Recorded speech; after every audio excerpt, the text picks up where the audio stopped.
Hey, good morning, Metropolis. It's now 5 after the hour of 6 a.m. in the big monster city. Come on! Let's get pumped! I'm not drinking any fucking Merlot! What can I say? The camera loves me. Shall we begin? After you, Junior.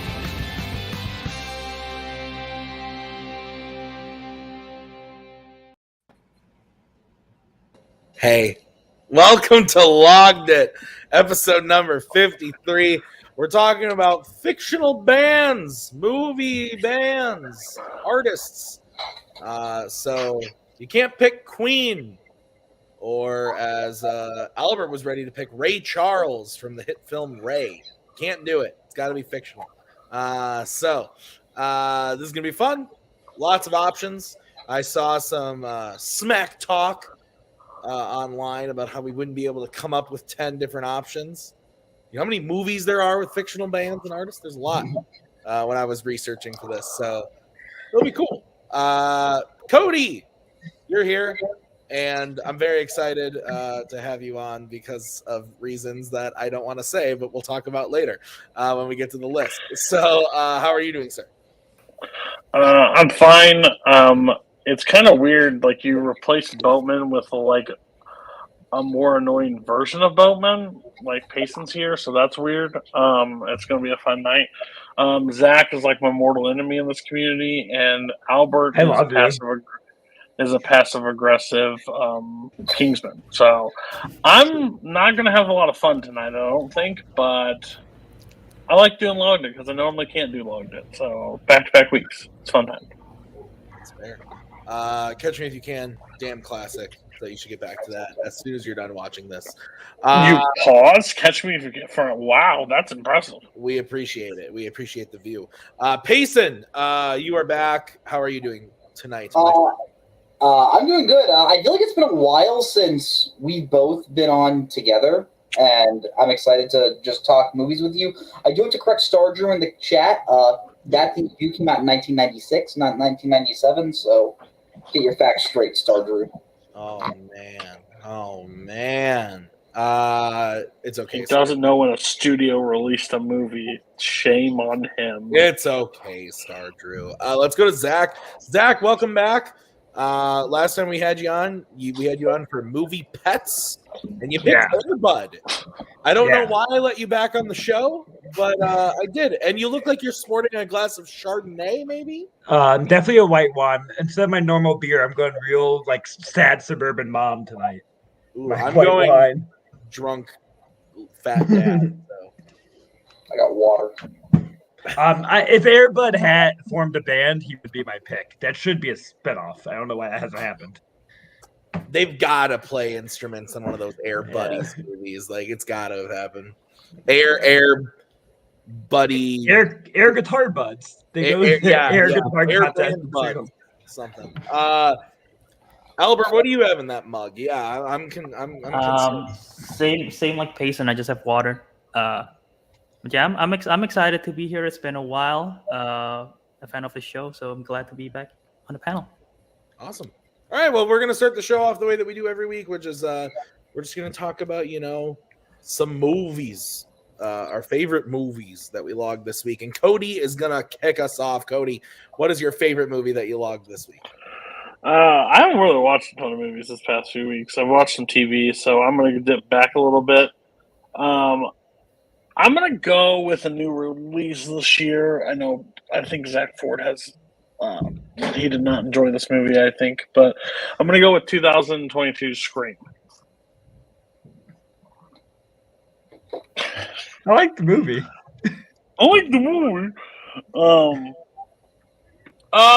Yeah, so huge Scream fan.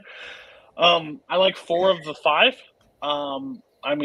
That third one doesn't exist by any stretch of the imagination. So it doesn't even make sense in the whole context of the world that they create because it's so weird. But this one, this one had everything going against it. It was released in January. It's a new horror movie in January. It's Scream. I thought this was going to be a total dud.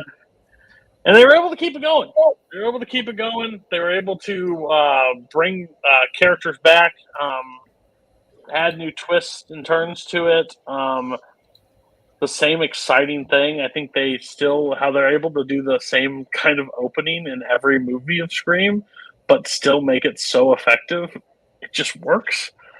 Only downside was like the ending, the killers and stuff like that. I was a little down on them. They were poor Matthew Lillard ripoffs, and I'll say that to the rest of the time. Like, should have just brought Matthew Lillard back. It would have been perfect for me. But yeah, I had so much fun with this movie. I think this movie was absolutely. I don't know where they keep going. I don't know where it goes. I say don't make any more, but I keep enjoying them, so I'm okay if they make another one. But yeah.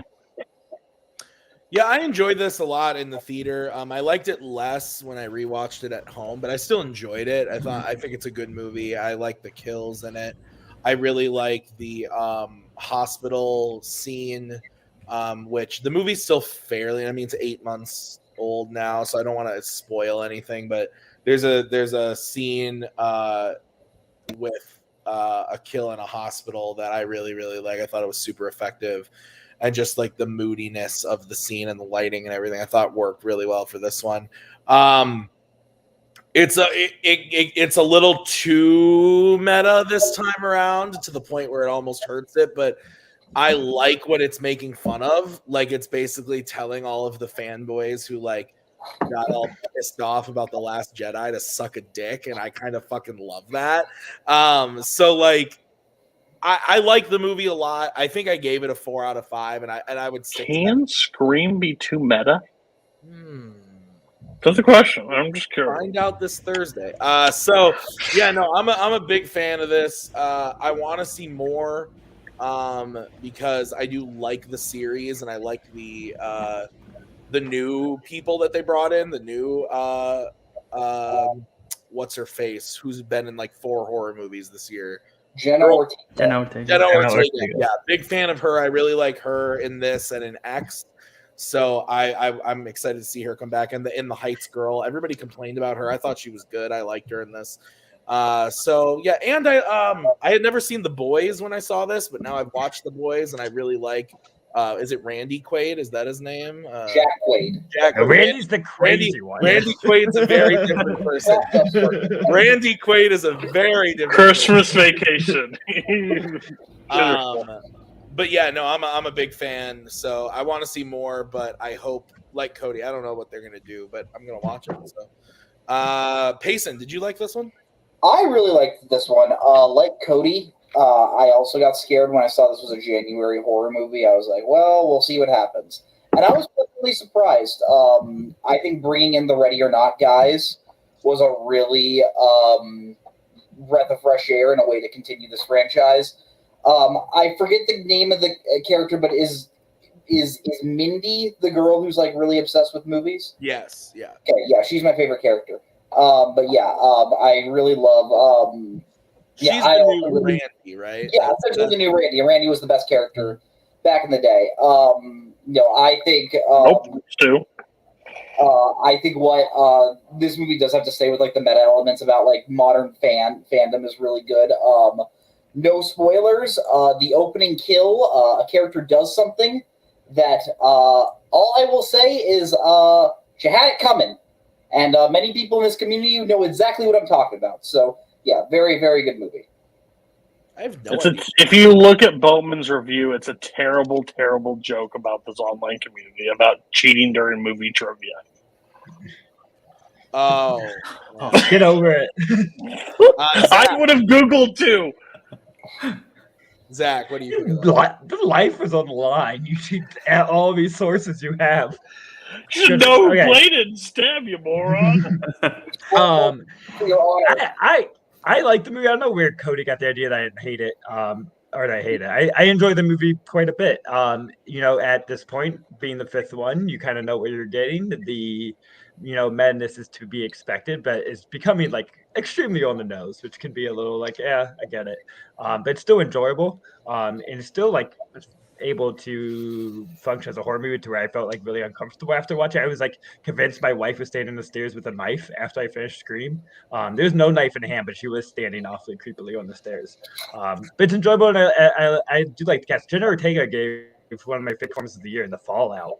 I'm a little sad she's kind of getting stuck in horror because I think she's more flexible than that, and people are now. I mean, if she wants to be a Scream Queen, great for her. But if she wants to do other things, I hope she gets a chance to really show everything she can do. Albert, did you see this?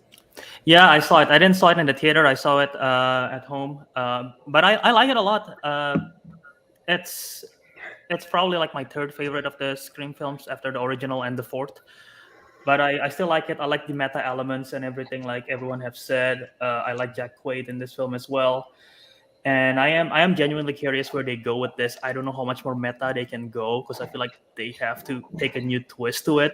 And I'm also curious on what they're gonna do with the title of the sequel because they cannot go Scream 6 because after Scream 3 and then go to Scream after Scream 4 go to Scream, the Scream 6 is gonna be like confusion. I want it to be Scream 6 so bad because the title in and of itself is making fun of movies today like Candyman, Halloween, like it's. But those are reboots, sort of, right? But they're legacy sequels. Halloween's a sequel. Like I love that the title of this film is a fucking joke. Like I love that about it. So I want the next one to just be Scream 6, and they don't acknowledge it whatsoever. I will say, can I get? There was a big story that Neve Campbell isn't coming back for the next one because they're not paying her enough money. That was so publicized. I could totally see them pulling the rug on us. I could see her character being the villain. Did they confirm that she is getting back and they are paying her? Oh, fair. Okay, I did not hear the confirmation, but yeah. I could be wrong about that, but I'm pretty positive that I heard that they are paying her now, and she is. Okay, good. Well, never mind. I don't think they would do that as a trick anyways because it's too much negative press. Yeah, okay. Yeah, that's fair. But I will say, according to Spence and Jake are saying that it's going to New York. I didn't know that. That's pretty cool. So I'd be interested to see what one of these movies looks like in like a big city. I think that could be interesting.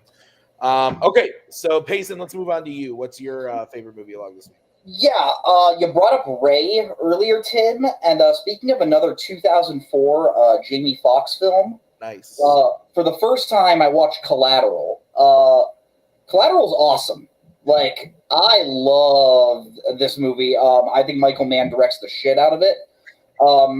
There are a few directors that know how to film like a big city, like Michael Mann, and I think like just Los Angeles just feels so alive in this movie. And I love how just like we talked about After Hours like a few months ago, 1 month ago at this point. I love how this movie kind of feels like that, just without the comedy. Like it's just one crazy night. This guy's having the worst night of his life. And he just has to do it or else he dies. I love the both performances from Fox and Tom Cruise. It's got to be one of Tom Cruise's best performances I think I've seen. I wish he played more villains after seeing this movie. I just a great like crime thriller. I think it really escalates to a great climax with Jamie Foxx trying to protect Jada Pinkett Smith's character. And yeah, I love the music. I think Michael Mann uses music really, really well in all of his movies. I want to say I have 3 more movies before I finish off his filmography because I'm doing the watch through. And I say this is probably my second favorite behind Heat. But yeah, no, I really, really like Collateral. Yeah, I also just watched this like last week. I rewatched it because I bought it on 4K, so I gave it the rewatch. And yeah, this is probably my third favorite Mann film. Heat's probably number 1. Then, as Cameron pointed out, Manhunter. I love Manhunter. I think it's so good. So this would probably be number 3 though. I love Tom Cruise in this movie. Vincent, right? That's his character's name. Vincent is his character's name.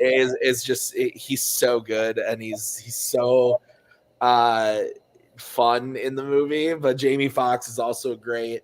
I love that he kind of got recognized for both of these performances that year at the Oscars. That's really cool.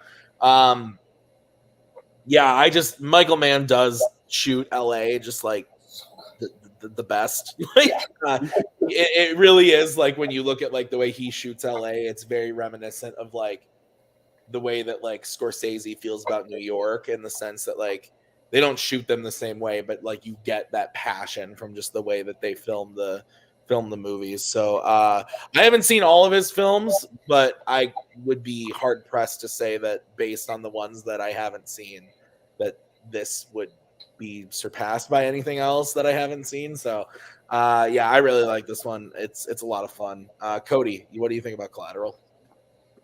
Yeah, I like Collateral a lot. I don't think it's ever like climbed to like a higher point for me of a movie. Like I love the performances, but I don't just overall love the movie as much as like I love it, like Heat, of course. I'd put probably this above Manhunter if I'm honest. I think Manhunter was, again, it's hard because Silence of the Lambs is in my top 5. So I like Manhunter, but I honestly like Red Dragon too. And I know that's sacrilegious, but I enjoy it a little more. I just enjoy Hopkins, I guess, more than Brian Cox. But this movie, it shows Tom Cruise can be that kind of. Like, I think we've had discussions in this community for a while that Tom Cruise is like the last. I guess The Rock is now at that point, but Tom Cruise is like the last big action like movie star that like sold a movie. Like he's the face of the movie and like brings the like.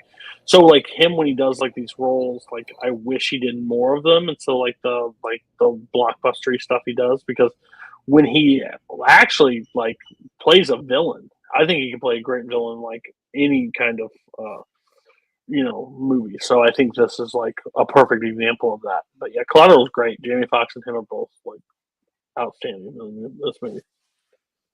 Zach, you're muted. Hi. I saw it when it came out, and I remember nothing except Tom Cruise dyed his hair. True. It's crazy. I've never seen a single Michael Mann film, so that's a big hole in my movie watching. So I'll have to fix that. All right, sounds good. All right, well, I will go next. I'm between a couple here. I honestly was thinking about going with Collateral. So sorry.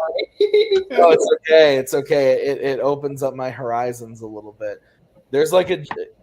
Why are you all watching Collateral? Yeah, I don't know why. There's a generic pick I could take, but then there's also like they all hopped on call and watched it together. That is not true. I'm never invited to those things. You know what? I'm gonna go. Chat. You don't want to be invited. With God, well, the only person that's maybe gonna give me shit is Cody, so whatever. I'm typing it. So I'm gonna go with a film from a director that I really like a lot of his films. I think Cody does like a lot of his films, but I know he doesn't like this one. So this is going to be interesting. I'm going with 1968's 2001: A Space Odyssey. Let's go. I love this movie. And I bought the 4K and watched it. I put some time in between watches of this. And the last time I watched it was in theaters in IMAX when they re-released it in 2018, and so I purposefully didn't buy the Blu-ray for a while, the 4K for a while, because I wanted to like put some space between it. But I actually watched it last week. I want to say it was Tuesday night after Logged It, and it's great. like it's so good. Like I'm sorry, but like it's 2 hours and 29 minutes, and to me it feels like 30. Like it's seriously like people talk about how it's this like slow ass movie that like doesn't move at all, and I just think it went by so quick for me. Like we hit the intermission and I'm like, are we really already there? What the fuck? Versus something like Lawrence of Arabia, which I just watched and like it feels like fucking molasses. But this is great. I love every second of this thing. I think it's just so interesting. And obviously beautiful, and it holds up to this day, which is just stupid nuts that a movie made in 68 looks this good now. But yeah, no, big fan of this. It's probably my favorite Kubrick film. Like I Yeah, like it's probably my favorite Kubrick film. I'd have to double check that, but I feel pretty confident saying that. Albert, what do you think about it? So I have not seen this film, ashamed to say, and I'm sort of waiting to watch it until it's like on a theater format because I'm afraid. I know it's slow, so I'm afraid like if I watch it at home, I'm just gonna be distracted and be on my phone the whole time. So I sort of want to like save it if I can find it in a theater. So yeah. Yeah, that's fair. Zach.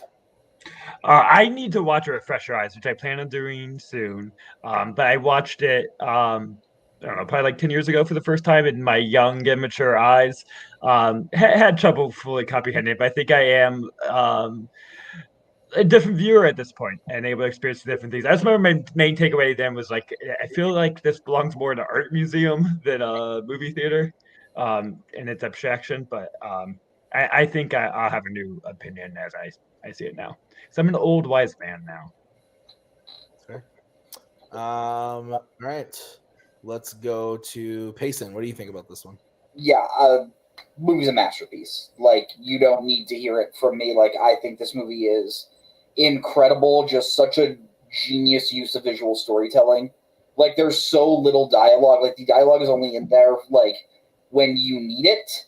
And just, I am still just completely captivating just watching how Kubrick tells this story.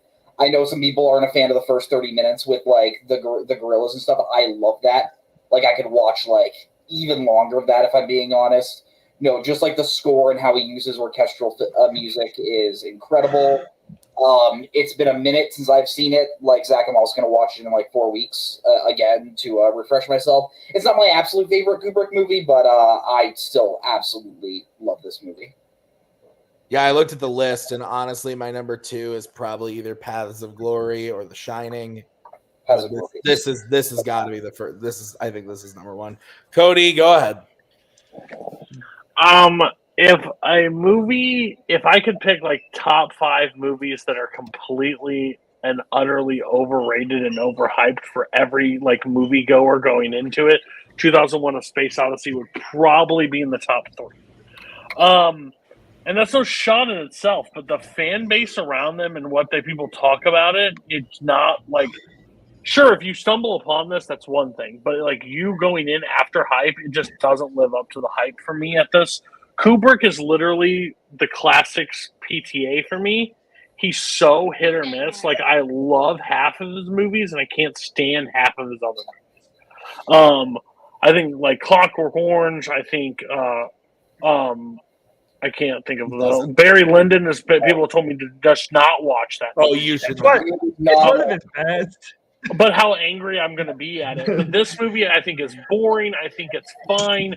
I think it's better. Like, this is a movie, Koho, maybe 2 times speed. I can understand a little bit, visual, move to the faster space of space. I don't know. When you say it's his favorite Kubrick, that's just mind blowing. This is where Tim, when he says stuff, melts my brain. And it's not in a bad way, but he loves certain movies that I know everything about Tim. And then he's like, oh, you know what movie feels like 30 minutes? 2001: A Space Odyssey. And I'm like, I wanted to be beheaded I wanted this movie to be over. And he's like, flew by. But I give him a movie. He's like, it's 4 stars. It's right up your alley. Nope, not 2001. Terrence Malick. It's weird. He's a weird guy. It would make sense why I would like this and love Terrence Malick, though, right? Like, I mean, yes. All those movies are great. But then you're like, ooh, give me my dinos. Like, it just doesn't. Dude, I literally gave Lawrence of Arabia the same score I gave Jurassic World Dominion. Okay, Cody, can I join your side?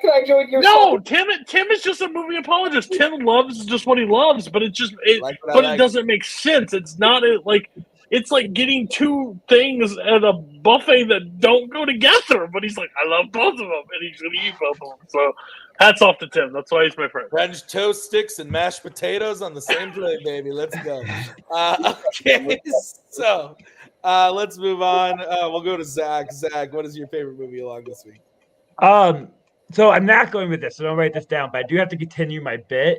I'm only not going with it because I think I'm boring to talk about, but I did watch 2 Towers for the first time since last time I talked about Fellowship of the Ring. I watched the Towers and I love it. Okay, everyone's talked about Lord of the Rings all the time. I only have to talk about this. But I did love it. Okay, because I also another thing I surprisingly loved, because normally Michael Bay, not my guy, and big action movies, not my guy. The Rock fucking rules. Watch The Rock. It's just so much fun. I feel like Sean Connery just like eating up everything on that, and somehow he's like the sexiest 60-year-old man ever in screen. It's just like cool, and you like believe he's doing all this crazy spy shit. It's like James Bond that never left the gem. And he's just completely enjoyable, and they sell all of Michael Bay's kind of dumb lines. It kind of makes his often corny sense of humor seem like purposely fun or funny. Like I laughed, I think, with the movie for the first Michael Bay experience in my life. And Nicolas Cage, kind of the perfect person for Michael Bay. He should be in all of his movies because he can sell the corniness because he knows exactly what movie he is in and just makes it so much fun. Yeah, I mean, there needs to be more movies. I almost said Azkaban. Fucking hell, more movies at Alcatraz. They should remake this in the Harry Potter world. Have Nicolas Cage break into Alcatraz. I'm fucking sold. Or Azkaban. Now I can't even get it right. Alcatraz technically exists in the Harry Potter universe. Oh, that's J.K. Rowling should have done better in naming that. At least it started with an A. This movie's awesome. I saw this for the first time when I was quite young, and always have thought fondly of it. I watched it with Maggie during COVID, and we had a really fun time. It's just a lot of fun. It's a stupid movie, but it's like so good. Like it's so entertaining, and yeah, Nicolas Cage gets to go full Cage in this, or as Mike would say, Rage Cage, and just like is just awesome. And yeah, I love what Zach said about Sean Connery's probably the sexiest like 60-year-old man ever. It's like he's so crazy in this, and I love it. It's a great movie. This is one where like if it was on TV, I would watch it starting at any point of the movie and just like have a good time watching it. And as Cody says, it's what, Cody? It's always Ed Harris. Always Ed Harris. Let's go to Albert. What do you have you seen this? What do you think?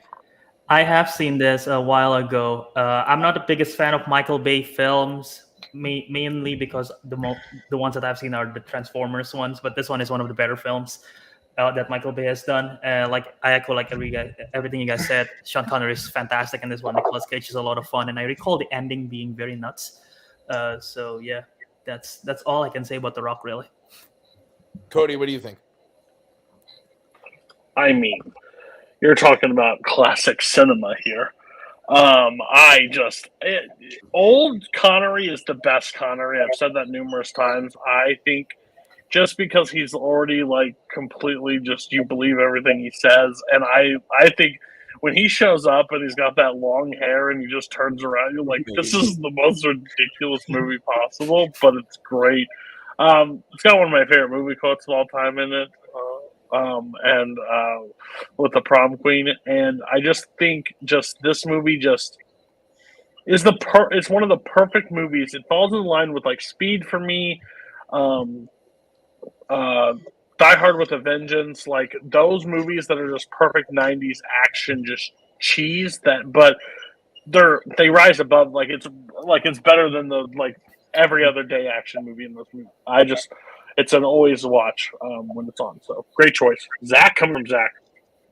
Whoa. Payson. Yeah, top 10 sexiest old men coming to YLS soon. No, I have not yet to see The Rock, but I'm sure I would love it. All right. And I'll come back on in a month and update you on Return of the King. I won't watch it till the day before the next log day. You should watch it every day. Let's go to Albert. Your favorite movie log this week? So my favorite movie that I logged this week happened to be the movie Cody's favorite movie from last week, which was A Time to Kill. But he talked about it already last week, so I'm gonna pick my other favorite movie from this past week, and it's Ratatouille. I rewatched Ratatouille, and it's much better than I remember. I like Ratatouille a lot. This rewatch just like elevated like up higher. Now it's in my top 5 Pixar, and just everything from just the visuals, everything about the food, and the score by Giacchino. I think this is probably one of his best ones, and that's saying a lot because Giacchino has done everything pretty much. And yeah, just the whole every character and everything. It's just done so well and so much fun. Very sweet, very charming, and I think this is probably, if not the best film set in Paris. So yeah, it's just an incredible film throughout. Yeah. No, I love Ratatouille. I don't know if it's top 5 for me, but it's definitely top 10. It's a 5-star movie for me. But I have like 11 5-star Pixar films, so it's hard for me to gauge where I have it. But I really love Ratatouille. I think it's like you said, visually incredible. I love all the characters. It's one of those Pixar films where like the concept is so ridiculous, but yet they make it feel so real, so effortlessly. Like it's so dumb when you think about it on paper, like how dumb the concept of this movie is, but then they just make it work, and it's perfect. It's really great. I love this one. You're right. It is one of the best Giacchino scores because it doesn't sound like a Giacchino score. All of his other scores sound the same. Doctor Strange sounds like the new Thor. The new Thor sounds like Jurassic. Like they all sound it sounds like Star Trek. Like it's all the same. But this one actually feels and sounds different. This is a great pick. I love this movie. I didn't know until about a week ago though that this was Koho's favorite Pixar movie. I had no fucking clue, and then he posted a list, and it was his number 1 in Pixar, and I was a little shocked by that. So I didn't know that. But Cody, what do you think about Ratatouille? I mean, in this community, I would say it's the most overrated Pixar movie. And that's nothing against it. I just think like this is like whatever. Oh, I don't know. Tell your dad to stop. That's Kurt's son. Avid YLS listener. But that means there's only B's and F's in their family and nothing else. So.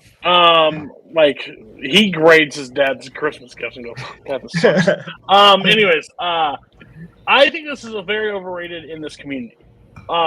Because it's talked about a lot, but I think it merits a lot of its praise. I think it is super strong. I like Ratatouille. But I come from a different, like I'm older, so like I saw Toy Story, those stuff. So when this one came about, it was good. I favor Nemo, Monsters Inc., Incredibles, Toy Story 2, like a little bit higher than this, just because I was a kid when watching those. So it's hard to break that nostalgia off. But of everything that goes into this movie, I couldn't agree more. I think it deserves a lot. And Coach, I mean, I'm glad he's not the ultimate troll. You know, he didn't put Cars, which, you know, that idiot would have put Cars just to get the crowd. Ratatouille is a correct choice. If you're going to put something in the top, I think like this and I think Coco are the two from Pixar from like the last, from the release of Ratatouille on, I would say arguably you could put in your top. Your one. I think he's good. I think they're both absolute great. Pixar is Coco is Pixar. Is Coco Pixar? Just make sure. Yeah, I would put Coco over this personally, but yeah. Payson. Yeah, I love Ratatouille. I'm kind of in the same boat as Cody, where like I don't love it quite as much as like because I know Koho and Boatman. This is also Boatman's favorite Pixar movie. And I wouldn't go that high, but it's still incredible. I think Remy is such a fun protagonist of someone that was like, even though he's a little skeeving rat, like he doesn't want to be a dirty rat, and like he wants like to appreciate the finer things in life, and like we've all sort of like it really is just a love letter to like outsiders and like trying to like do good at something even though like people don't think you're going to be great at that. And that is something that I do really love about this movie. Like Albert said, I really love the Paris setting. I think that is a really cool location for a Pixar film. Of the later, like of the post-Cars Pixar movies, I think WALL-E and Inside Out would be like the ones I would put it as like my favorites. But like, no, Ratatouille is still an excellent movie. And yeah, the score is beautiful. Just Remy just cooking his food, just putting that spice in. Let's go. Zach. As first of all, whenever you start liking people's Letterboxd things using the multiplex and it comes in on my phone, I'm like, what the fuck did I write? And I get so nervous about what my 8-year-old review was. Anyways, as you said, love letter to outsiders. I think also more of a love letter to creators and artists, and also what I think makes this even smarter is it's a love letter to the appreciators. Like even if you're not creating it, those who can appreciate the art that is being created with the great scene of the critic eating the fruit and remembering his whole life and what the art means to people, and the appreciators is part of that cycle that really brings the fulfillment to their art. I think is a smart way, but I do still think that a rat pointer here is the dumbest fucking thing ever. It's hard to get past. It's so like Looney Tunes. It doesn't fit with the rest of the movie. It would have been better if it was a raccoon. Let's go. No spoilers. So hey, I didn't say anything. So we're gonna move on to our least favorite movie that we logged this week, and we're gonna kick that off with Mr. Newberry. I need some understanding. There's a movie that got a lot of like some people in this community blew me away with their ratings. I watched this. You logged today. Yes, I was really excited. Elvis 2022 is the most confusing movie that I've seen this year. Of the praise that it gets. This director apparently takes a person that was a real life person, gives them whatever kind of accent this is. That's not the character, not the human being that played this guy. And he is the most distracting thing in any movie I've seen this year, played by Tom Hanks. Tom Hanks must be the biggest Elvis fan in the history of the world to play this character. This man was a Southern guy that had a country accent, but apparently he's overseas, like he has this foreign accent. It's jarring. Everybody says the guy that plays, what's the guy that plays Elvis? I can't think of his name. Sure, he's a great Elvis. You know who else is a great Elvis? A bunch of Elvis impersonators in Las Vegas. They could have done the exact same thing that he did. Nothing different. Like, I've seen different, I like Elvis. I like Elvis music. I was raised on it. I enjoy that time. I figured, I didn't even hate when he, like, put music from, like, modern times into it. I thought that was neat. But this is, like, the most boring story of Elvis that could possibly be told for me. Like, I think there's documentaries on Elvis that show a little bit more than what this is. I just felt the entire time just, what? It was boring. It was too long. Again, Tom Hanks is giving one of the worst performances of this entire year for me. And I haven't seen a ton, but it is awful. It is jarring. Of course, the music's fine, but overall, like, of a character that's interesting like Elvis, I think it was just weird. And the people that are giving high ratings, I'm so confused by. Like, Kirk walking out of this? What? He has a problem with The Departed. He gives Departed, like, 3 stars because the Boston accents don't stick. Like, what? This is so weird to me. I'm again, you guys have all seen it. You can come. The people that have seen it can tell me what they liked. I'm confused. I gave it a 3. I didn't think it was terrible, but I didn't love it. I thought Austin Butler was really, really good. I'll push back a little on that. I did think he was great, and he was honestly like 1 whole star. Like, it probably would have been a 2, but I thought he was really, really good in it. To be fair, that's why it's 2.5 for me. I think he was passable as the thing. again, I think anybody can do an Elvis. Like, there's a bunch of people that do Elvis in person. He's fine. He's suitable for the role. He's just boring inside the movie. I think the movie was boring that didn't use him well enough. No, I agree. I agree with what you said about it being boring. I thought that it's 2 hours and 39 minutes, and it doesn't need to be. And it's 2 hours and 39 minutes, and it skips over a lot of the stuff that I would have been really interested in seeing, like all the stuff about how he basically got really famous. Like, we skipped over it. Like, we see like his first concert and a bit of his first tour, and then we just skip ahead years to after he's already hit so many big albums and done a bunch of like amazing stuff, and we skip to later in his career when he starts really struggling, which like I understand, but like we spend an hour of this 2.5 hour movie in Vegas, and like I get it, like I get why story wise, but just like I wanted more from the earlier part of his life. And I don't think Tom Hanks is the worst performance of the year. I don't think he's good. I don't think he's great, but I wasn't personally like offended leaving the theater by him. I just thought that it was a miscast opportunity. Like it wasn't, I don't think it should have been Tom Hanks there. And I think that's a testament to just Baz Luhrmann. I don't think that he's the best when it comes to directing his actors. I think his actors just do a lot of that work themselves. But that's a personal opinion. But yeah, Payson, what did you think of this one? Yeah, I really liked all this, but I totally get why someone wouldn't. This movie is so like, it is the filmed version of literal cocaine. Like, the way how this movie is filmed is just like, what is going on? But at the same time, like, that was Elvis's life. Like, this man lived a life like that, so I really liked how the directing style sort of mimicked that. Tom Hanks' performance, I liked it when it was trying to be comedic. Like, when it wasn't trying to be serious, I enjoyed him. Like, the guy is a total cartoon, and Tom Hanks played it like a cartoon, so I really liked that. But yeah, I totally get, like, when you're trying to, like, in the emotionally, like, heavy points, like, performance is really distracting. I think Austin Butler is phenomenal.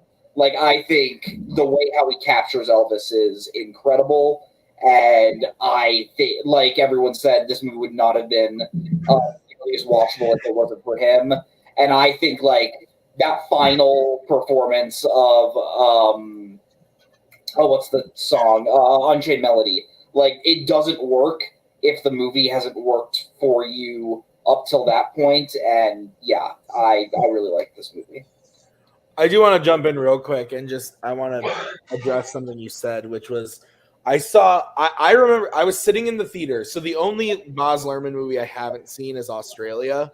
But I was sitting in the theater and I remember thinking to myself, like, wow, this isn't super Baz Luhrmann. Like, he's not going crazy on this one. And then I walked out of the theater and every review I read was like, this movie was impossible without Luhrmann. He's on cocaine. And the movie is like, I think Koho's review said, like, this is like movie pop rocks candy. And I was sitting there like, I really didn't get that. I thought this was actually one of the most restrained Baz Luhrmann films compared to something like Great Gatsby, which is just like fucking in your face for the whole time when it's not. And that's a personal thing.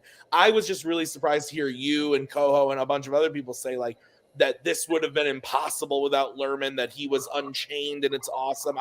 I did not get that vibe from this movie. Yeah, Cody, go ahead.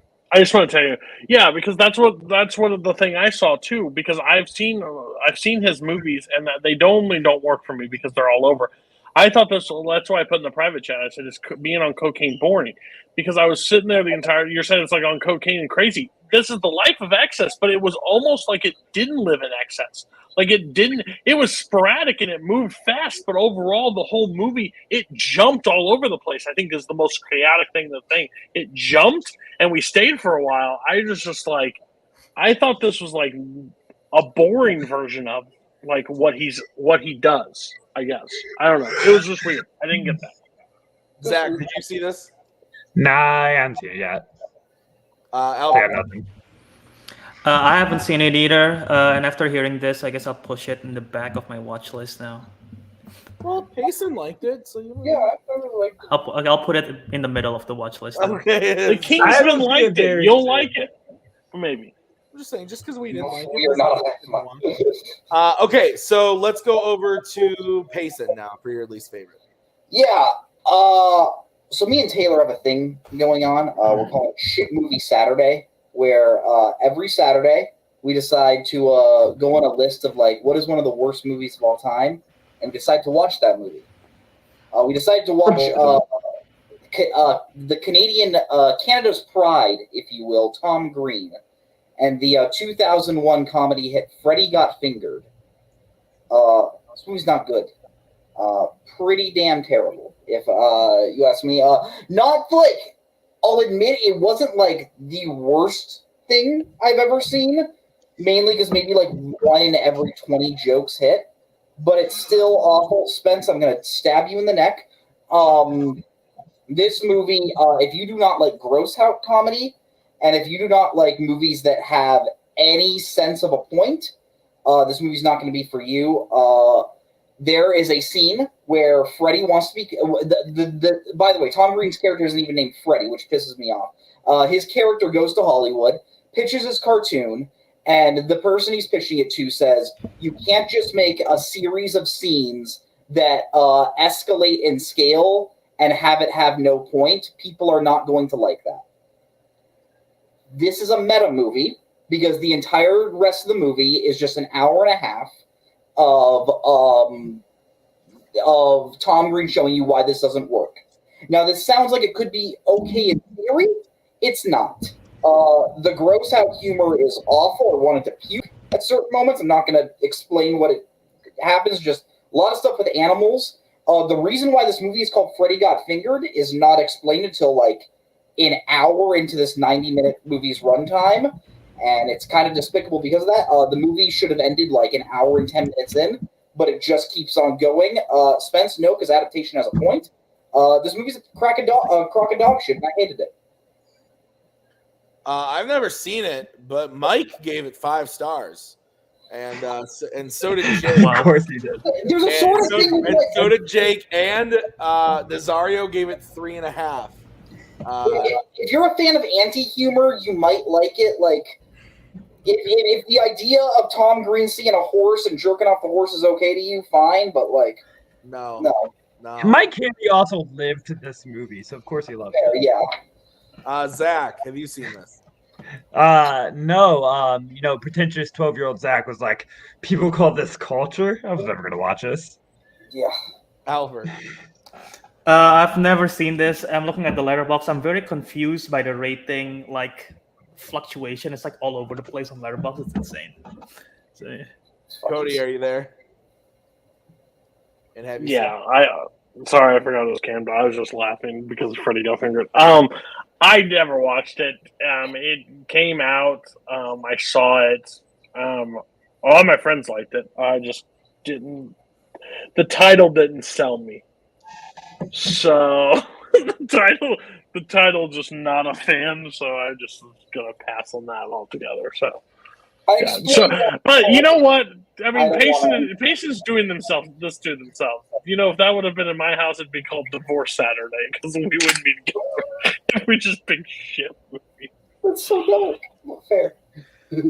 Oh my goodness. Okay. So I guess it's my turn, and I didn't have something right. Okay. No, I got this. I actually didn't watch a ton this week. I had a busy week. So I think this has got to be the worst. Yeah, okay, it's definitely that. So this is a new release. I was able to catch this on, I want to say Monday morning. Or no, it was Thursday. It was Thursday last week. I was able to catch this real quick. It is the first time in 2022 I've walked out of a movie. I walked out about 45 minutes. Doesn't count then. You didn't see it. Nope. I give myself 2 years, and I've made it all year, and this is one. So because honestly, okay, so Easter Sunday. It's a 2022 movie. It's Joe Coy, and I was like 90. It's 90 minutes. I've never heard any of Joe Coy's comedy, but it's a stand-up doing his own thing. Like, let's check it out. I watched it for free, so I don't feel that bad. But this is I'm not the audience for this movie, like not even a little bit. And so I do give it that, where like if you are the audience for this movie, if you like Joe Coy or are part of that group of people, then like, and you like this, cool, like good for you. But I did not find it funny at all. I didn't laugh once the entire time I was in there, and it just kept getting stupider and stupider and dumber and dumber. And I finally just said, well, fuck this, I'm out. Rather go watch Bullet Train again, or Thor or something. Like, I'm fucking done with this shit. So yeah, I really, really hated this. Don't have much else to say, but it's bad. Don't go see it. Has anyone seen this?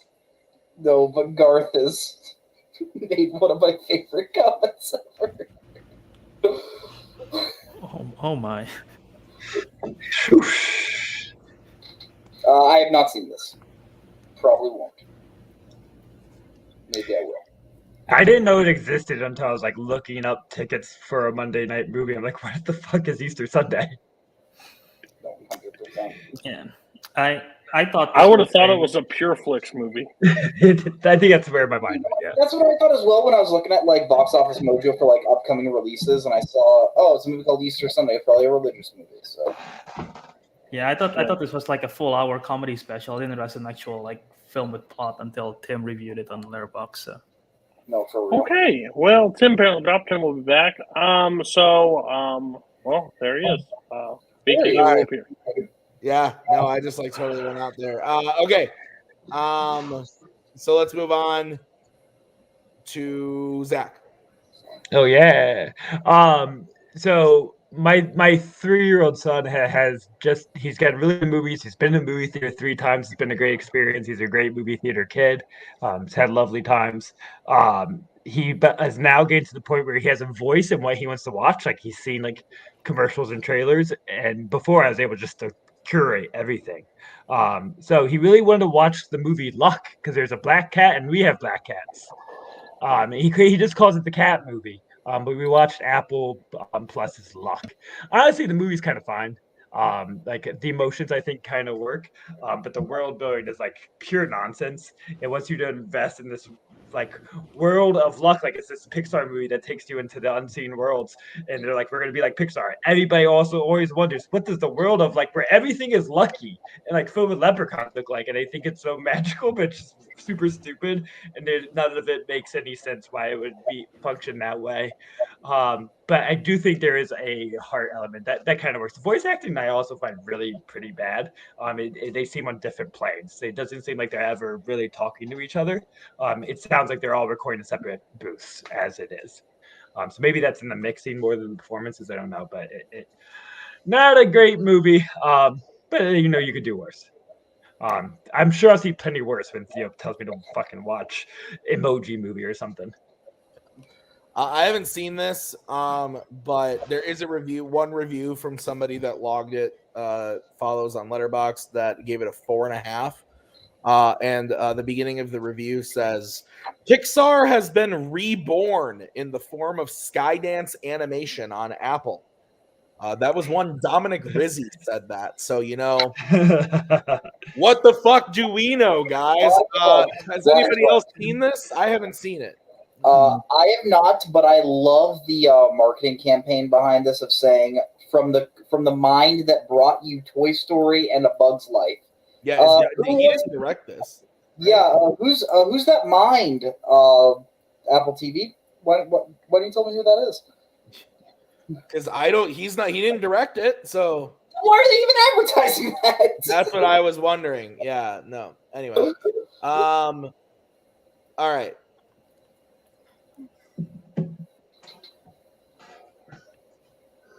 You're gone. Albert? Cody, sing us a song. What do I go with the worst film I saw this week? I would assume. Step back from that ledge, my friend. Yeah, Albert, go. Yeah. Okay. So, for some reason, I was looking to watch the Resident Evil films because I saw the Raccoon City one, and I kind of like it. So I was like, I'm curious.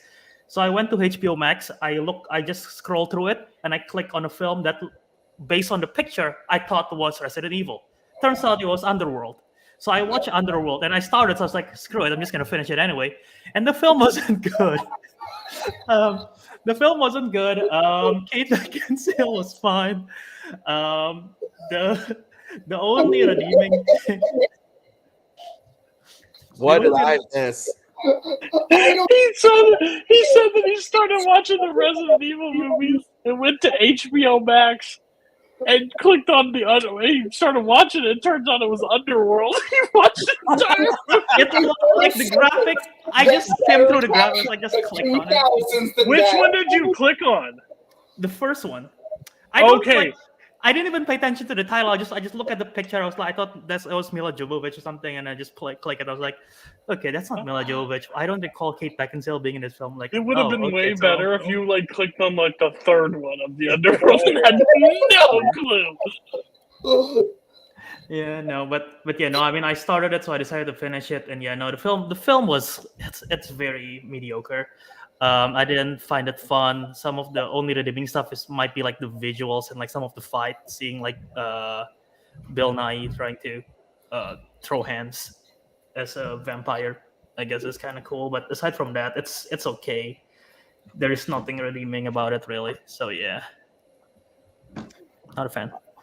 I actually just rewatched all these movies. These are guilty pleasures of mine. I like the Underworld movies. The first three. The fourth one and the fifth one are really bad. But I'm with Jake Marangoni on this, where the first three of the Underworld movies are actually pretty decent. I like the mythology. I love Bill Nye as an unhinged old ass vampire with fucking wings. Like, Albert, watch the second one. It's fucking wild, dude. I guess I have to know. You have no idea. It's crazy. So yeah, no, this is not a good movie, but I kind of dig it. So yeah, Cody. Yeah, I think it's hilarious. Like that, it's not as bad. I really hope you were just click on the middle one, because that's when I watched Allegiant in between Divergent, and I watched an hour of that and was so confused and was like, oh, this is not the second one. This is the thing this is what just drives me absolutely crazy about Tim is Resident. No, it's you. I've come to realize it's nothing but Resident Evil, Transformers. The man can go for it, but this stuff, Underworld is kind of his speed. I remember watching the first Underworld. I liked it for when it was 2003. Cody now, probably one of the worst abominations. I probably hate it, but because I'm I'm an angry asshole at this point in life. But yeah, I think it's great though, because that time frame, those movies ran basically side by side. So I think it's great that you just randomly clicked on it. And who plays the main lady? Who is the girl in it? Kate Beckinsale. The fact that you look at Kate Beckinsale and then thought that's a million joke, whatever. I think they're totally two different people. But you know what, Albert? Look at you just think they all look the same. So that's fair. I don't know. I wasn't paying full attention to it. I was like, all right, let's check it out. And then, yeah. Payson. Yeah, I have not seen this movie. I think that is maybe one of the most 2000s things I've ever heard Albert say. Went to watch the first Resident Evil, accidentally put on Underworld. Two franchises where the director cast the lead actress because they wanted to marry the lead actress, and happened both times. So would you look at that? Oh wow! Didn't know that. True. Zach, have you seen this? In 2003, as a 14-year-old, some 14-year-olds, are like, Underworld, day one, fucking vampires, and other 14-year-olds like me were like, Brother Bear's coming out. Gotta be their opening day. I didn't see Underworld. Not my thing at that point. That's fair. All right. So we're going to move on to the list. So we're going to be talking about our fictional bands and artists. And Cody, let's kick it off with you. Fictional bands. There was only one that came to mind instantly. No question about it. Prestige Worldwide. Prestige Worldwide from Step Brothers.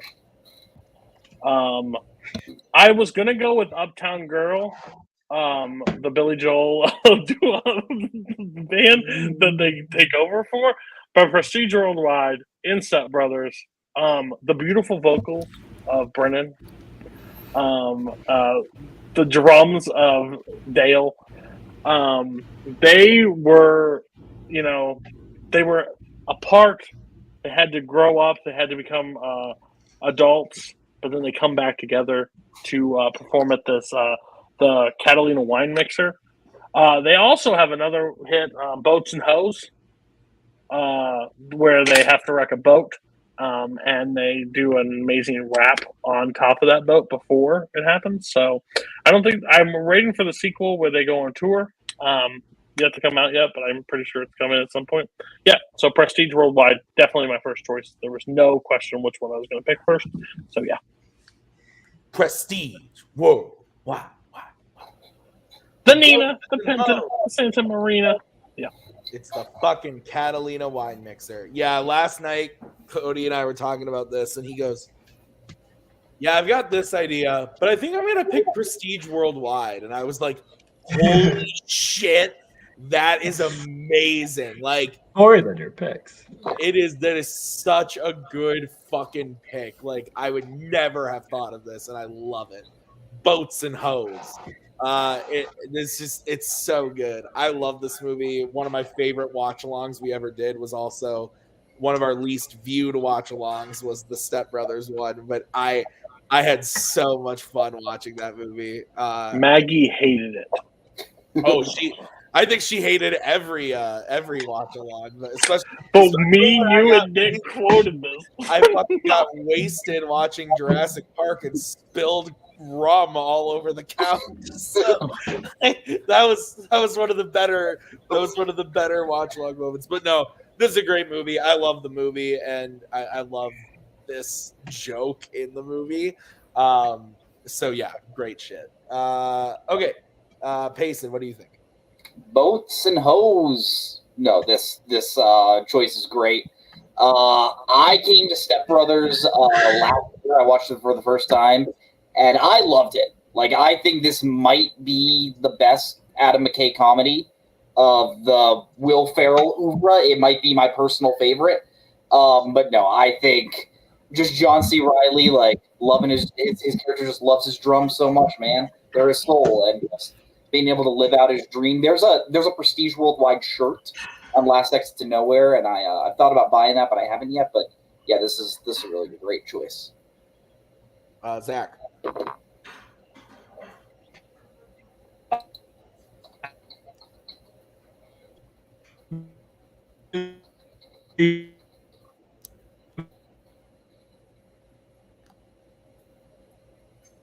Is that me or is that Zach? That's Zach. That's Zach, I think. Okay. I looked up. I thought it was me. I was like, okay. So then, Zach, if you can hear us, you're cutting out. Why don't you try leaving and coming back? Albert, let's go to you. What is what you're for Step Brothers?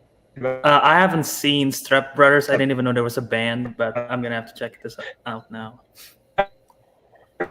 I'm just gonna take Zach out until he figures it out. So he's not in the show. Okay, Payson, let's move on to you for your pick. Yeah, so there are a lot of 80s comedies that, in my opinion, don't live up to the hype, if you will. Police Academy, not a great movie. Revenge of the Nerds, not a great movie. Even something like Caddyshack, in my opinion, is a bit overrated.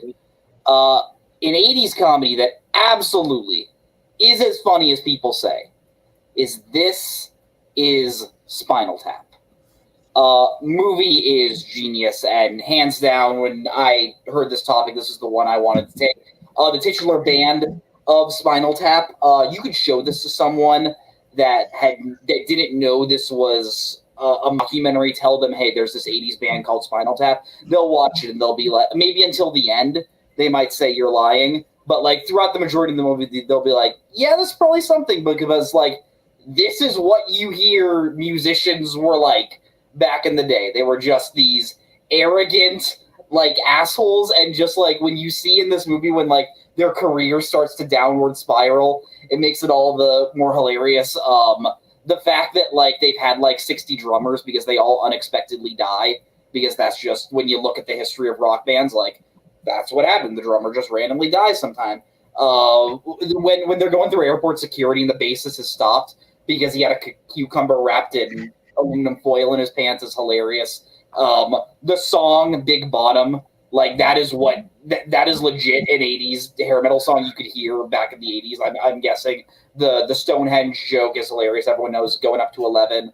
I love this movie. It's probably my second favorite Rob Reiner movie. One of my favorite comedies of all time. And yeah, when this idea was pitched, this is a band that had to have been picked. I've seen this once a really long time ago, so I need to give it a rewatch because I haven't seen it in such a long time. But I remember liking it. I just don't have much to say about it because it's seriously been like 10 plus years since I've seen it. So, Zach. We'll go to Zach. Yeah, this is like my Mount Rushmore of pure comedies, of things that are just, their only goal is to make you laugh because it's one of the funniest movies there is. And Michael McKean it's I think kind of the unsung great because I know Christopher Guest gets a lot of actually his own performance, just his delivery as the front man of the band. Is able to be one, competent, but also be really funny. Just watch him do it. Because that's the magic of the movie too. And I hope a lot of the bands we pick, other than Cody, because he picks bad things, is that there's a competence to the band, even when there's a joke. And there's, because Step Brothers sucks. That's all I'm saying. Is for Spinal Tap, even though the songs are stupid and the lyrics are bad, they're still really competent. You can kind of believe them being a popular band. They still seem real enough rather than being a complete joke of like, how does anyone listen to them? And I think that's very important in a movie band. Albert. Yeah, I just watched this a couple of days ago, actually. When I'm in this panel, I was like, okay, I know this film's probably going to be brought up. I got to check it out. So I did. And I like it a lot. It's really funny. Lots of great gags. One of my favorite is when they're performing on stage and there is a clam and the guy is stuck inside and he came out after the song's finished. I love that bit. But yeah, it's up there as one of my favorites for Rob Reiner. All the Rob Reiner films that I've seen has been good. So yeah, I really like this one. Cody. I've never seen this movie. All right. Fair enough. All right. I'm going to go next. I'm going to go for a, I think, generic Tim choice. This was the first one that I thought of. And that is The School of Rock from School of Rock, because this 100% counts. And I love this movie. Like, this is one of those movies where I could just put on at any time and it would make me feel good. I think about a scene in this movie at least 4 times a day, and it's every time I eat, and it's Jack Black saying, "So I like to eat. What, is it a crime to like to eat?" Or I forget how exactly he says it, but he's like, "Yeah, so what, I like to eat. Is it such a crime?" Like, yeah, love it. I just really like this movie. I think it's super sweet and endearing. I remember I saw it when it came out and just fell in love with it, and it's one that I've watched every year since. And I didn't realize, like, until I started getting like really into film, that it wasn't until like Boyhood came out that I realized that it was like a Richard Linklater movie. Like, had zero clue. And like, when I put those pieces together, I just think that's super interesting, because I don't love Linklater as a director, but I love this movie. I think it's so funny, so entertaining, and just endearing from beginning to end. Really good shit. Cody.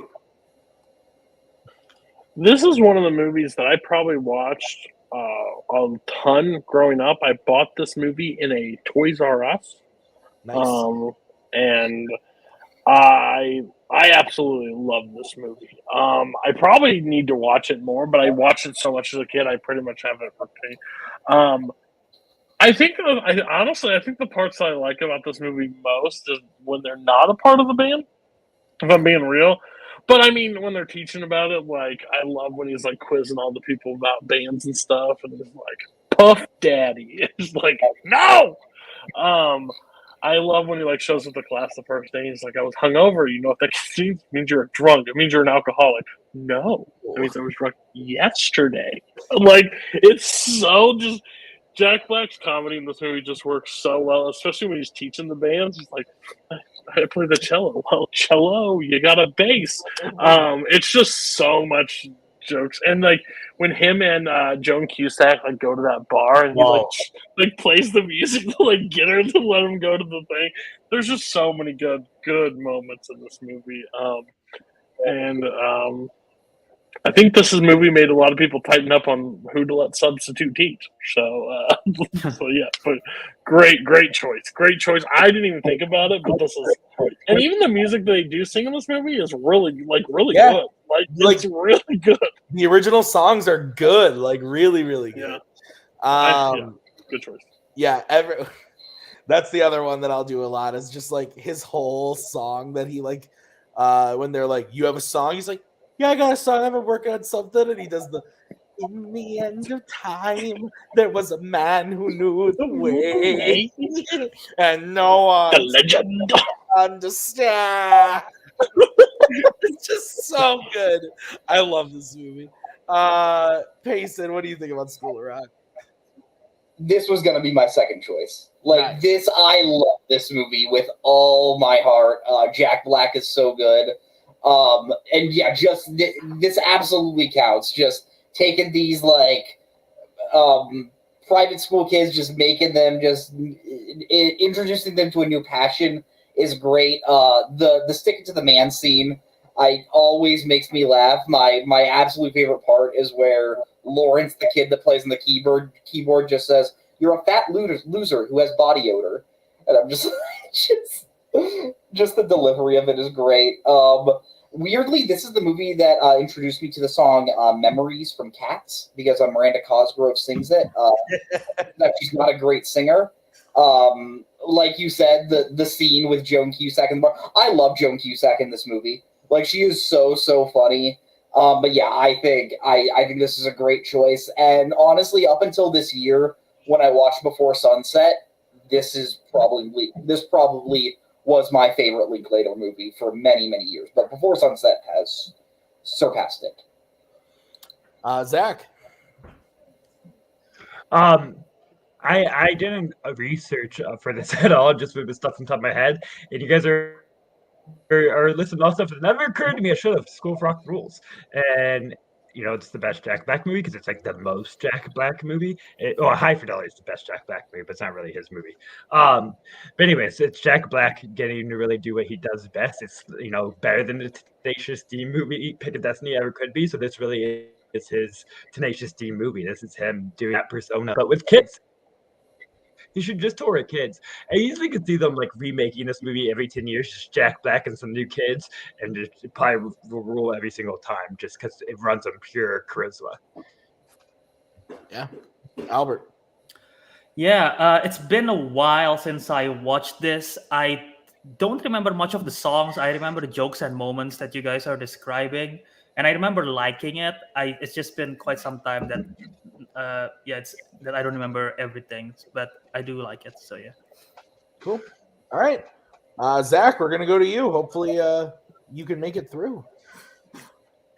I restarted my computer, so I should be good. Okay. Okay. So there's not an official band name as far as I know for this. So I'm gonna make up a band name and call it the Jim and Lewin Trio. This is from Inside Llewyn Davis, where Justin Timberlake, Oscar Isaac, and Adam Driver are trying to record a famous novelty song called "Please, Mr. Kennedy."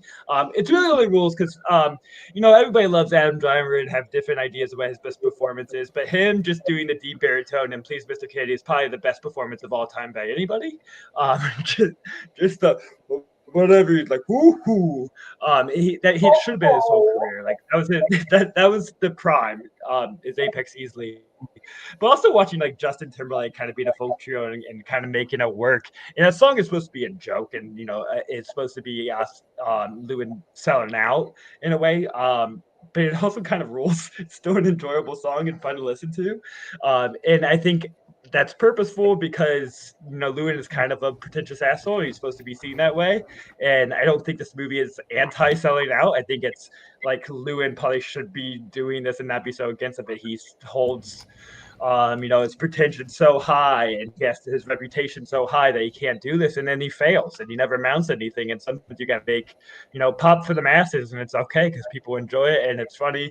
And Am Driver should record an album just making these sounds. I saw this not a couple years ago. I don't remember when. I saw it with Maggie before we were married, but it was not when it came out. So it was probably around like 2016, 2017. I don't love the Coen brothers. It's no secret. Like it's just like not my jam. But I love Oscar Isaac and I love Adam Driver. So like I like this scene a lot. Like I've seen this scene quite a few times. But I remember liking the movie more than most other Coen films that I had seen. And I think that probably had to do with like the music side of it. Also, there's a pretty cool cat in this movie. And I'm a dog guy, but great cat movie.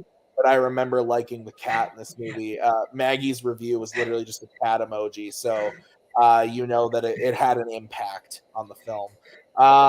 So good scene and good trio. I say it counts. Like I think it counts. You honestly could have just picked Llewyn Davis, and I would have been cool with that. So, yeah. Albert, have you seen this? I have seen this. I like the film, and I remember that one scene. I don't remember if they actually perform other stuff in the film. No, okay. But yeah, it's good. I like it. Cody. Trash take. Picked something, doesn't even have a band name, so he could have just picked one David, but he picked the trio. Doesn't count. I mean, they have a band name. It's the German Lewin Trio. It's official. It's canon. You're trash. That's all I gotta say. You come in here dissing my pick and can't even talk about it, and then you drop out because you're fake internet, and then this, trash toast. Trash. Jason. Yeah, this is my 8th favorite Coen Brothers movie. I really, really love it. It's because of how much I love all their movies. But no, I think this is a really, really great pick. This is probably the most fun scene in the movie of just all 3 actors just having just a great time, just jamming out to this song about going up to space. And yeah, I think wouldn't have been one of my picks, but I do think this is a very, very fun pick. Okay. So we are going to move on to Albert. Yeah, for my first pick, I'm gonna go with one of my favorite films of all time, which happens to have a band in it, and it's Sing Street. The band Sing Street in the film Sing Street. Damn it! Yeah, I love this film. I love the music. I think every single song is great in this movie. And I love that you get to see the band progress from basically nothing, just Cosmo wanting to impress the girl, and then eventually, slowly, the first song that they did was like such a mess. They don't really know what they're doing, and eventually, when they reach like their best song, Drive It Like You Stole It, they're all like in sync and everything. It's all a good band. And yeah, just every single character, the main lead, obviously, and the Eamon who can play all the instruments, and all the other side characters as well as the manager of the band, which I consider part of the band because they help film and do everything. But yeah, it's just such a great band, and yeah, it's a great film, great band, great music. Love it. Yeah, this I love this movie. The pieces. I think it's fantastic. This was, and again, the community has done the thing where like they've just kind of obsessed over this and have talked about it ad nauseum. And so I don't want to be like that guy that's like, well, I saw it first, but I saw it first.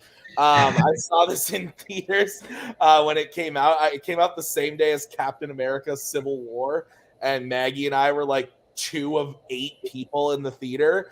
And this is the only time I have ever gone to a movie and then immediately gone home and bought the soundtrack. Like, went home, immediately downloaded it. It's one of the smaller songs, but Up is the best song in the movie and on the album. But I really love the movie.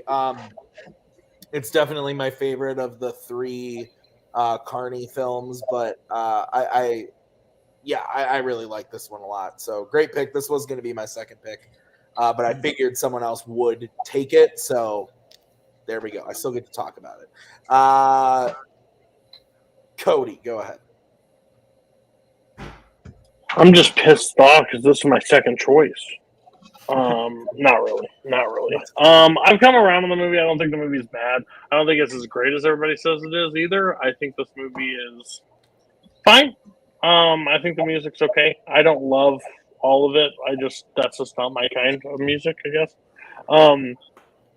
But overall, I think it's a good choice. Again, when Albert talks about it, he talks about it as a mature film fan that actually can say it. The other is a guy with a sleeveless, shirt and turns red and flails when he talks. So I'll respect it from Albert's perspective. It's fair. Payson.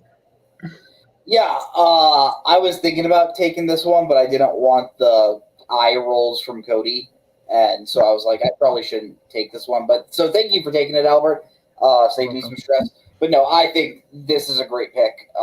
Just this ragtag group of teenagers just coming forward and just like making music in Ireland, and it's really fun. I think this movie is super fun. Like you, Tim, I also saw it in theaters. I have my ticket back there to prove it. But yeah, really, really good movie. Zach, what about you? I have one of those unfair relationships with this movie, almost like what people do when like a movie they love loses the Oscar, so they just start hating the movie that won the Oscar, even though they kind of liked it. Like, I like this movie, but I feel like it creates some once erasure that I just can't have. And I want to talk about how great Sing Street is when Once is the perfect John Carney movie, but it's the same director, and I should root for him, I guess. But it created this weird relationship that I have. Why are you talking about Sing Street all the time? Like, 12 season from Once, sitting right there. Such a better band. This is like the 3rd best Irish band in the movie. Got the Commitments hanging out there. Not spoiling picks because no one's going to pick the Commitments. But it's still enjoyable and fun. I really need to stop holding that against it because that's nothing to do with the movie itself. Enjoyable. All right. Yeah. Okay. So let's move on. Cody, we're back to you for your second pick. I just love that everybody's like taking like these real like good ones that mean something to them, and then here I come. I don't know when the movie came out, but a band was in need of a drummer. Okay. They were looking for a drummer. They couldn't find the drummer, so they ended up seeking. I think it was like his uncle or something to come be the drummer. Yeah, that's why I'm talking about the Rocker. I'm talking about the Rocker. 2008 Rocker with Rainn Wilson. Rainn Wilson. Talk about a double feature that I did all the time in 2008. Step Brothers and The Rocker was a great time. Okay, Rainn Wilson. This movie is underrated. This movie has some real good. My wife. I'm just talking so loud. But yes, Rocker, great movie. Underrated. It's one of those silly comedies that people just overlook and think it's bad. No, go check it out. It's a lot of fun. Can you ask your wife her thoughts on The Rocker right now? Let's get this on screen. She hasn't seen shit. So yeah. I remember seeing this when it came out, but I don't remember like anything about it whatsoever. Isn't Emma Stone? Yes, the band Yeah. is ADD, and so basically he's like an old time rocker, and he goes to like this high school band. So he's wrecking the hotel rooms, and he's like doing the old rock style with a bunch of high schoolers. It's a lot of fun. It's such a guilty pleasure. Yeah, the rocker. Yeah, I saw it when it came out, but I don't remember shit about it. But I remember laughing as a kid, so whatever. Payson. Yeah, I remember trailers for this as a kid. I didn't see it, but it looks funny, so good pick. As a kid. Zach. We discovered the only person sad about Rainn Wilson's failed movie career, Cody Newberry, is like, when do we get in Rainn Wilson's comeback tour, his Oscar picture? I've never fucking watched this dumbass movie. Albert. When Cody said the band that he was talking about was requiring a drummer, this is not the one that I was thinking of. But I've seen this film. I'm not the biggest fan of it. There are funny moments, but as a whole, I didn't really enjoy this film. Rainn Wilson's good though. I remember not liking Josh Gad in the film. So yeah. Payson, we're gonna move on to you. Yeah, I know this is probably going to be a little, cliched pick, but I do think it's a really good pick. I'm picking Stillwater from Almost Famous. Almost Famous, I've talked about it on this show before. One of my favorite movies of all time. And obviously this band has a lot to do with it. It's the band that William is touring with in order to try and get the interview. And I think part of the reason why this works is because, you clearly see how much of, these guys are kind of assholes. And, it slowly starts to unravel as you start watching it. Russell just has, such this ego. He's the lead guitarist played by Billy Crudup. Jason Lee is an asshole as well. But, I also think something that's fun about it is, they're not, a bad band, at all. Fever Dog is an okay song, and I kind of enjoy it. Yeah, but, the whole movie centers around this tour in 1973, just going from city to city. You meet Jimmy Fallon, towards the last third of the movie because he becomes, their manager. But yeah, Stillwater. I think it's one of the easier picks to make, but I think it's a really good pick. No, I mean, it's an easy pick, but it's a great pick, so there's nothing wrong with that. I've only seen this movie once. I watched it for the first time in 2020. I watched the theatrical cut, but I just bought it on 4K, and I'm going to watch the bootleg cut on 4K because I do hear that cut is pretty good. So, yeah, good shit. I think I cut out there. I don't know, but if you can hear me, Zach. I think I'm cutting out. Who knows? Yeah. Can you hear me? I can hear you. Okay. Because when everyone keeps dropping their cameras out, I'm like, my sorry, I dropped. Yeah, I cut out. I'm gonna restart. But Zach, go ahead and talk about it. All right. We have that frozen paranoia. It's easily the best movie about a band because it's one of my favorite movies of all time. I wish the band had more time devoted to watching them actually perform. Get a whole 4-minute song played out. Would be fantastic. I do. I know he's leaving, but those who love the movie do need to watch a bootleg cut. It doesn't really add anything to the movie. It's just more time hanging out with your friends and it rules. I could watch 4 hours cut of Almost Famous and it'll probably be great because I just like hanging out in that vibes. It's the closest to that backstage feeling that everyone always mythicizes about what it's like to be behind and get to meet the band and be part of it. And this makes it real for you. What's like to hang out with the band for a couple hours. So everybody should watch a bootleg cut. Because lovely fin cut. I look forward to what your thoughts are. I said it adds nothing to the film. It's just fun hanging out with the people for longer. Yeah. That's cool. Yeah. Let's go, Cody. What did you think about Almost Famous? Yeah, if I wasn't making joke selections tonight, Almost Famous would have been my first pick. Almost Famous is in my top 30 movies of all time. I think it's an absolutely incredible movie. I'm with Zach. I I wish the band like performed more, but I loved like hanging out with the band and like the band life together. I think it's absolutely one of the best movies that's ever been made. I think this movie is absolutely incredible.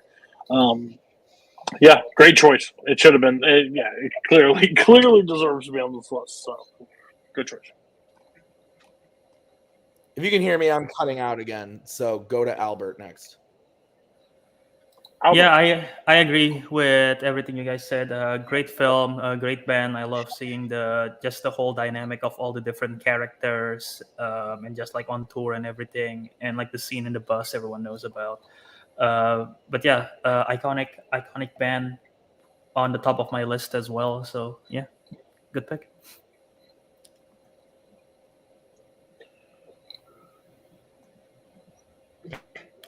Who hasn't went yet to give a band? The second band? Zach. It's Tim next, I think. I think it's Tim. Tim next, but Tim's spinning. So Zach, what band are you going with? All right. I'm going with one from the heart. A real bonding movie for me and my wife that like we've watched 3 or 4 times together, and it'll be a good one because I'm pretty sure no one's seen it. And then we're back to Frozen Tim. And that is Band-Aid. The band is the Dirty Dishes. From the movie Band-Aid. This is Zoe Lister-Jones, movie she wrote and directed, starring her and Adam Pally. How do you pronounce his name? Adam Pally. From Happy Endings and Sonic movies, I guess is what he's the star of now.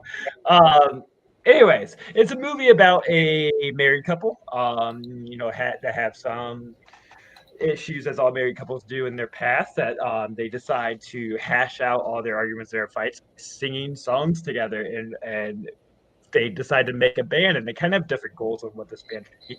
They get Fred Armisen as the drummer, who's really odd character that is almost like a different movie, but if the jokes didn't work, then they would seem, but the jokes work, and I find it pretty funny. That what he brings to it. But the band itself, I said there's a competency without it being unrealistic. They never act like this band is going to be grand and famous and be the best. They get like go to open mics, and for an open mic band, it's like really solid. And also have a song I really love and have listened to many times. Made my top 100 songs of 2000 and whatever year this came out. It's enjoyable, but it's also, the lyrics are jokey, but still hash out like real dynamics between married couples. And I think for certain people in certain parts of their lives, it has, a lot to say about long-term relationships and, how we deal with conflict.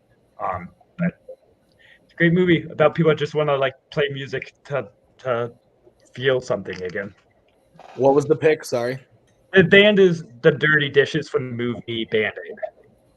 Band-Aid? Yeah, that's the movie. Yeah, B-A-N, like Band-Aid.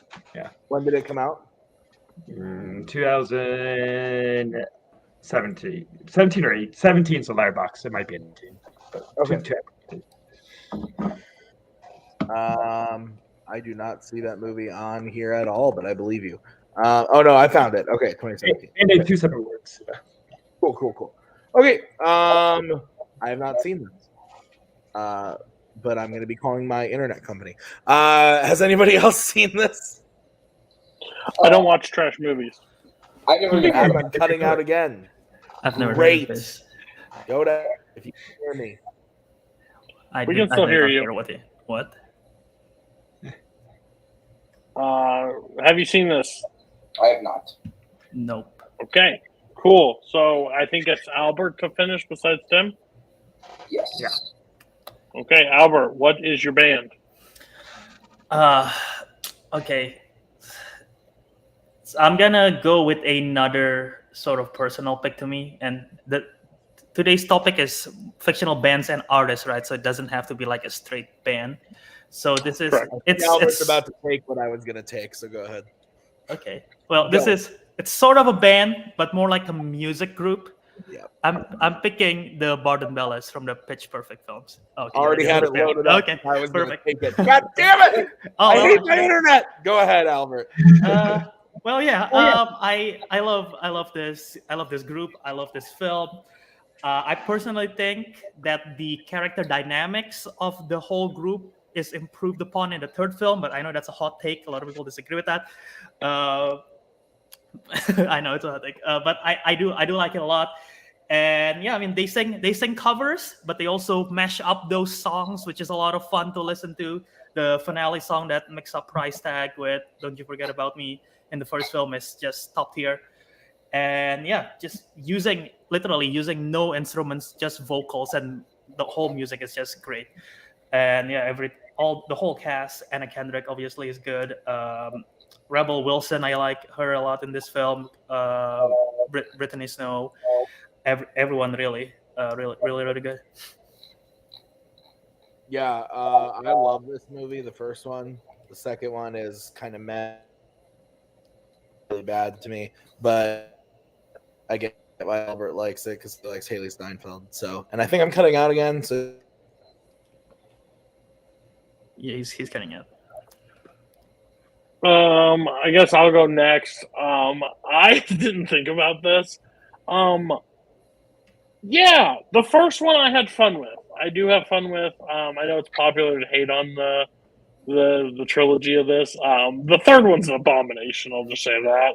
I don't really like the second It's one a guilty either. pleasure. But this first one still has a good moment. I don't. I'll be honest. I don't miss the 2012 like acapella. Like everything was acapella. No one had a band or like sound. They had to make their own beats. It was a dark time because everybody thought they could sing acapella, even though it's like incredibly difficult to do. And then all the rise of like different groups that were rising from like being acapella. It's a weird time, but this movie overall, I still have fun with. I do like the mashup at the end. I have always been a big fan of the mashup at the end. I think it's good. So yeah, I didn't expect this from Albert, but hey, Zach, what's your thoughts on the Bart and Bella, and how close was it to being your choice? Damn it! Okay, so my wife might just woke up to me going, "Motherfucking damn it!" Okay, so this has nothing to do with the quality of Pitch Perfect, which is fine and enjoyable movie. But this is a trash shitty pick because of fucking acapella is not a fucking band. It's not even music. It's just like bullshit that people like think they're gonna get girls, but really they don't even know what it means to get girls. So there's like, let's sing together. Boo ba-doo, look what I can do with my fucking mouth. I can make a guitar sound. It's dumb shit. And anyone who ever went to a concert has like my wife, who's like she used to watch the Cornell a cappella group all the time. It's like, what do you fucking do with your life? Like you don't need you. Do you know what art is? That's my. I think you personally attacked Kaleb Koho at some point in that speech because I'm pretty sure he probably tried it. But like, he's trying to form an a cappella group, and he's like putting posters up in record stores, like who could sing a drum for my a cappella group? You guys can hear me. Yes. We can hear you. You're in one position where you're just like. Fantastic. Love that. But if you can hear me, then talk. Yeah. Is my cam off now then? Yeah. Yes. All right, well we're gonna deal with that for now. And I'm gonna be throwing things at fucking AT&T later. Yeah. Has everybody talked about Pitch Perfect? I have yet to talk about it. All right, go ahead, Payson. Okay. I enjoy this movie. I do think it is fun. I'm going to be honest with you. Koho has kind of soured my enjoyment on this movie a little with the amount of love and praise he has for this movie. You would think that it like somehow can turn water into wine the way this man talks about it. He called it this generation's Ferris Bueller's Day Off, and I'm like, that doesn't even make sense, like regardless of quality. But no, like this is still a fun movie, and I didn't think of them as a band. But I do think this nice show has a phone call. That's my favorite band. Okay, well, Tim is the last one to go, and Tim is on currently a phone call. with probably AT&T.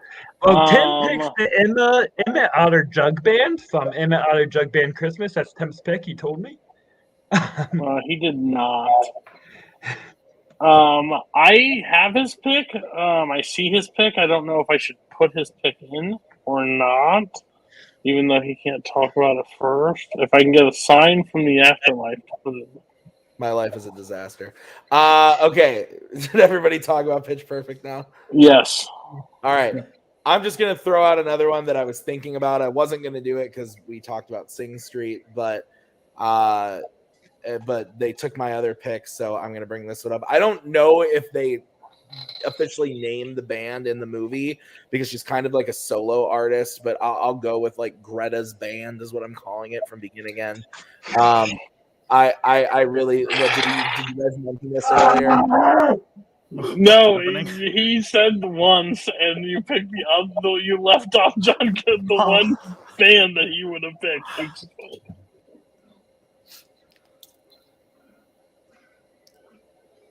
You're back. What is going on? He froze again. Tim is back.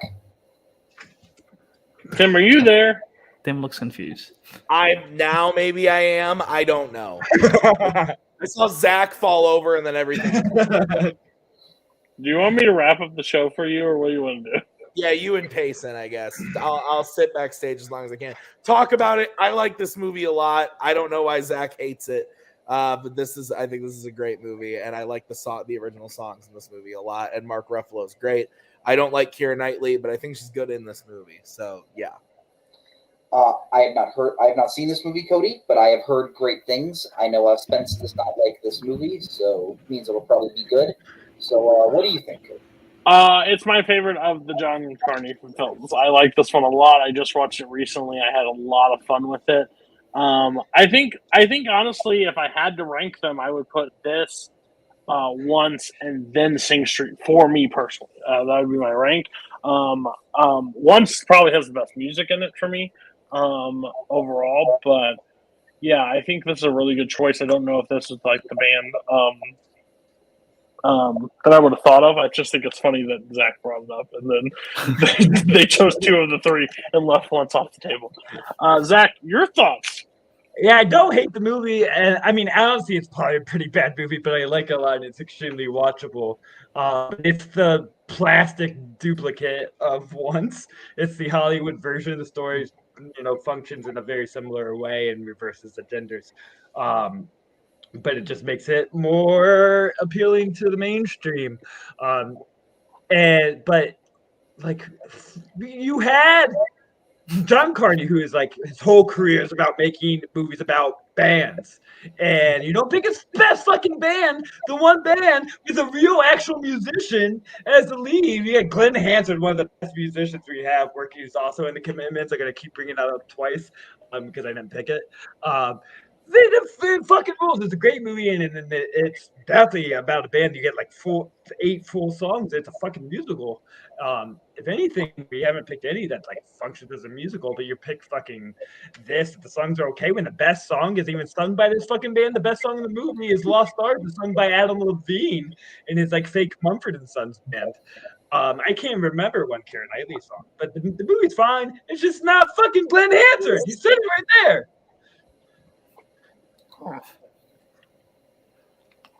Yeah. Okay, Tim, are you back? We'll see. Okay, Albert. Yeah, no, I love this film too. Call back to the first time I was on Locked It. This is the film that I brought up as my favorite film of the week. And yeah, I love all three of John Carney films. I like Once a lot, but it is my third favorite of those three. And yeah, I like this film a lot. My personal favorite song is "Tell Me When You Want to Go Home" when they're playing it on the rooftop. I don't know why, just the whole vibe of that song is my favorite. And yeah, enjoy it a lot. I like the whole dynamic that they're like sort of recording it on the streets of New York and trying to get the ambience and everything. It's really nice. So yeah. Okay, did everybody talk about it? Yes. Yes. Then maybe for the love of God, me restarting my computer will help as we talk about Assault on Precinct 13. It's on the show. So Who's Cody? You've talked about it, right? I've talked about it. No, I was going to come back this week and talk about it. Oh, okay, perfect. So why don't you start us off, Cody? Yeah, Assault on Precinct 13. I felt so the first time I did not know there was a original besides the one from 2003. I don't know if that's the right year, but I I watched that movie a lot growing up. To be honest with you, but to see this one, John Carpenter gets some praises, like a lot of praises in this community, especially. I have not seen all of his work. He has like one of my all-time favorite horror movies of all time in Halloween. But what he's able to capture with such limited runtime and the tension that he builds in a 90-minute movie is kind of crazy in this movie. I think like I've said numerous times, 70s cinema is probably the most real cinema that's ever been. Like how real it feels. How they shoot, that's like the horror of that era, the crime films. They just have a way, like it feels not like a movie. It feels like real life for me. But the tension inside this prison and where they're able to that he's able to establish in this movie, I fell in love with it the first time. On a rewatch, I still loved it just as much. Again, such a quick watch, but such. I think this one doesn't get enough credit when you mention Carpenter's films. I think you get The Thing, you get Halloween, you get some of those movies, but like Assault on Precinct 13 is absolutely a great film. Okay, what would you give it out of 5, Cody? 4.5. 4.5. Okay, Zach. So the first time I watched this, I feel like I had a hard time understanding really the homage that he was paying, because this is a loose remake of probably my favorite Western, Rio Bravo. And the character that I'm blanking on the name of, I'm trying to look up real fast, of Napoleon Wilson. That character is in a different world. He's stylized like this big 50s movie star actor, and he's saying like one-liners when the rest of it does have that kind of gritty villainous that Cody was talking about. But then, after seeing Real Bravo many times and watching this again, I am able to see that as a homage, and I find it really enjoyable now. And that performance just works for me so much more. Kind of connecting it to this, history of tough guy characters and that. And I will say this movie, not a horror movie. It's really an action suspense movie.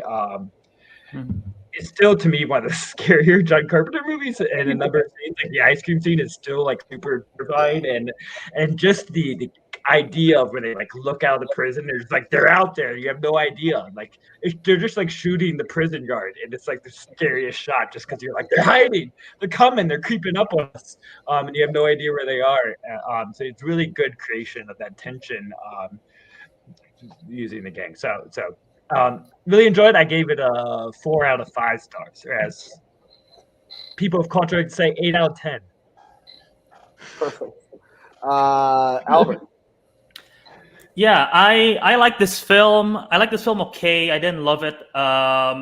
It's very gritty. I like everything as soon as it gets to the actual assault on the precinct. Everything leading up to it, it's a hit or miss for me.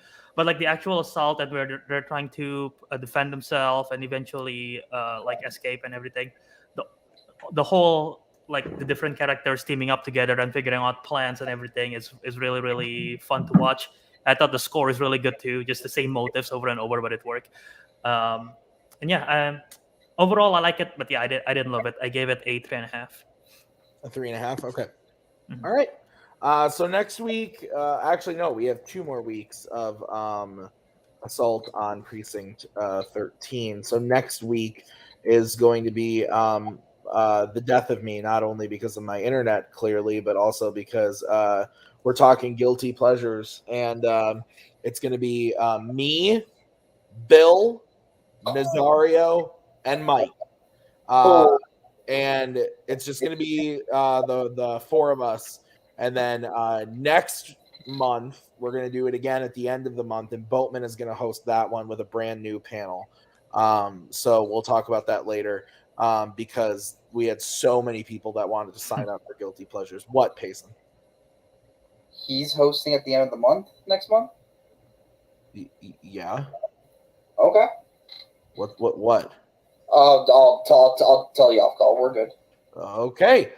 So that's next week, and then the week after that is Best Actors, Actresses Working Today. So, which we have a full panel for as well. So, thank you guys for bearing with my terrible internet. This was a fun show, so thank you guys, and thank you to all for watching. So, we'll see you guys next week with the Guilty Pleasures. But until then, have a good one. Bye bye. In case I don't see you, good afternoon, good evening.